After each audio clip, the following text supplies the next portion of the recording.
Hello, everybody. Once again, welcome to the Matthew and Carlene channel. Just another beautiful day here in the state of Florida.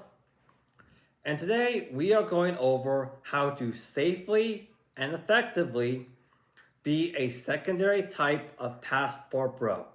So if you like what you see, by all means, like, subscribe, and hit that notification bell so you never miss another episode.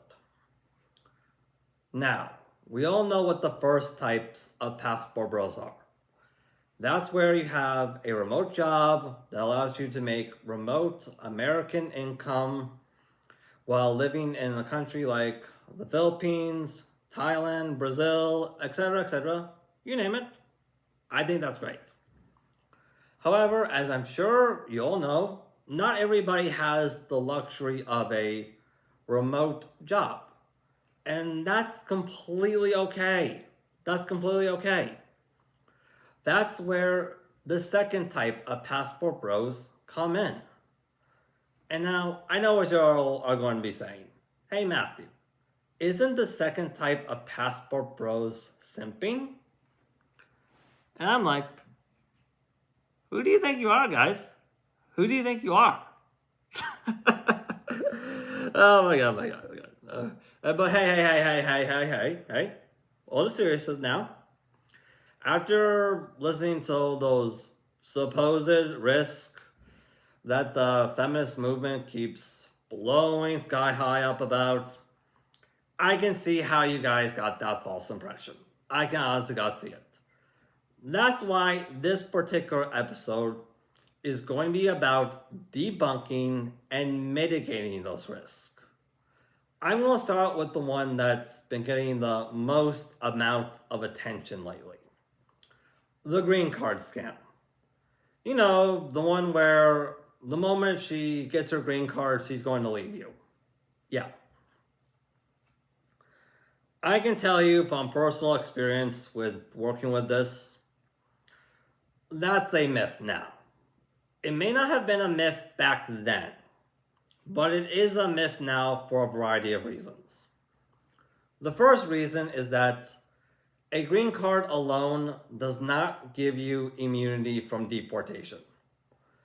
The woman is still going to have to submit 3 to 5 years worth of evidence of being in a committed marriage with you. Sorry about that, guys. Before she gets that.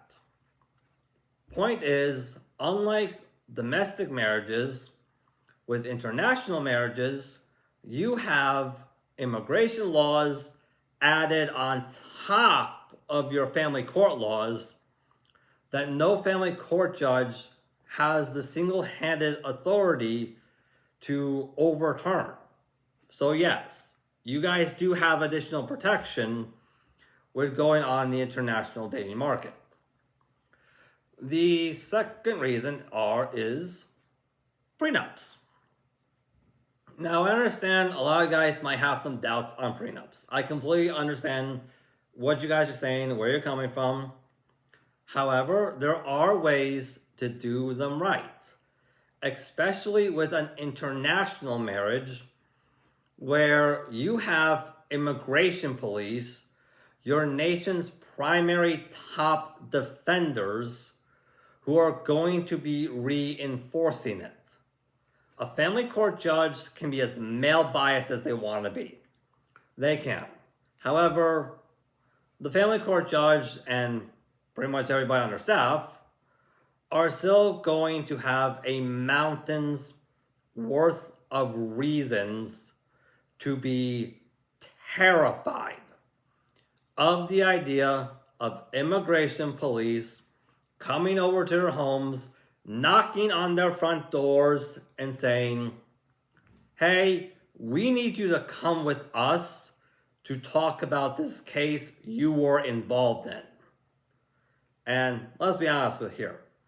If they're not terrified, well, they will be by the time immigration police is done with them. That's just a fact right there. The third reason why it's a myth is cultural-based differences. Like, I understand that the nuclear family is not heavily promoted here in the West as a direct result of the feminist movements. I know that for a fact. I completely understand where you guys are coming from on that. I do. However, in countries like the Philippines, Brazil, Thailand, etc., you name it, the nuclear family is intensely heavily promoted. Like, I'll give you an example. Carlene, her and her family have made it perfectly clear to me on a regular basis that if Carlene were to divorce me without having a purely legitimate reason for doing so, her family is going to disown her. They will not disown me. They will still consider me family to the point where they'll be scrambling to find me another Filipino wife to make up for what happened. But they will disown her. She would be completely isolated in this country and in her home country if she does it without having a purely legitimate reason for doing so. Point is, if that supposed green card scam was really the woman's true intentions, her level of stupidity is going to be so high up there, you could spot it a mile away. You honest to God could. So let's not waste any of our time pretending that you won't.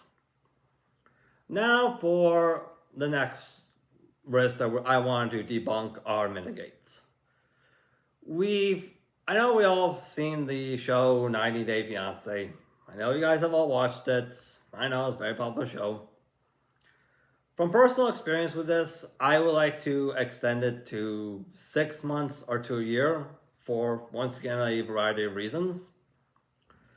The first reason is you want to go into this having a date set in mind for when you are going to be moving things forward to the next level. The reason why is because you don't want both parties getting the false impression that, hey, you're waiting for something that's just never going to happen, that one of you is being taken advantage of. The other reason is that you want to develop a very solid track record for you and the woman, as well as everybody in your inner circle, and for immigration to be able to go over. Because let's face it, even if you're just getting the basic concept of dating down, which is daily, regular, very open, non-triggered, very deep conversations, on, like I said, a daily basis, there is going to be a limited amount of time someone can keep their true intentions hidden from you, especially if you know what to look out for. Like, for example, does this woman and her family's behavior stay constant and consistent during the entire 6 months? Or does it take a dramatic change somewhere? Does this woman try utilizing any of those feminist tactics? Like, does she try to gaslight you? Does she try to exercise some kind of non-existent leverage over you?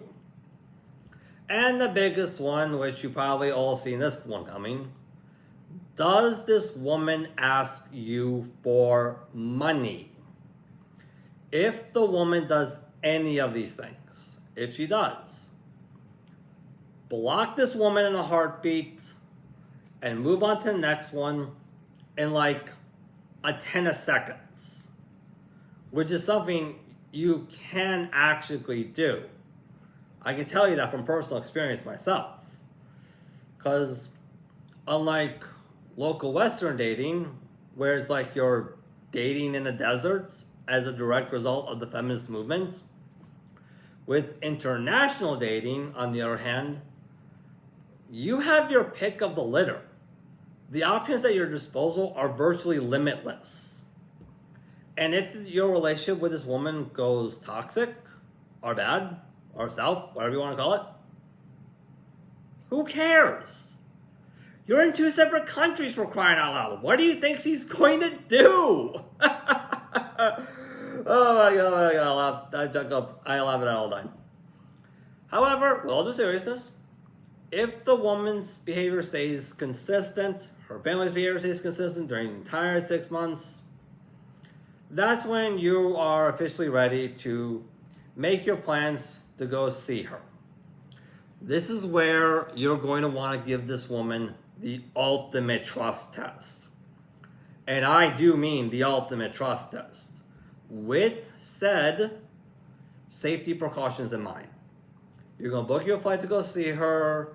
You're going to make your reservation, your hotel or condo reservations, whatever you want to say it. You're going to keep some money of her currency in your wallet all the time, all kit and caboodle. However, you want to give her the opportunity to be your guide and the money manager of that type of currency.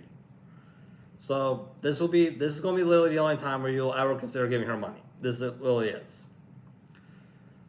If she passes this trust test, if her family if her and her family's behavior stays constant and consistent the entire time, you're all set to propose to her, fly back home, and start working on the visa, which I'll go into in another video. That's kind of complicated.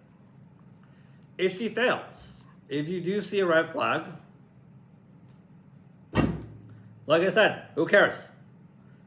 Dump her in a heartbeat, only this time, enjoy a nice, relaxing, well-deserved vacation.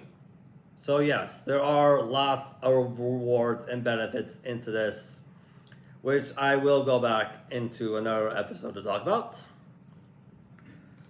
Now, I would like to end this by saying to all my fellow passport bros, whether you're the first type or the second type, to all the women from overseas, like Philippines, Thailand, Brazil, etc., you name it, I want to say thank you. Your message that the men in the West don't have to put up with this craziness or this hatred, it's been very well received with the greatest of gratitudes. You saved my life. In just about every way I think a guy can be saved. I know a thank you is a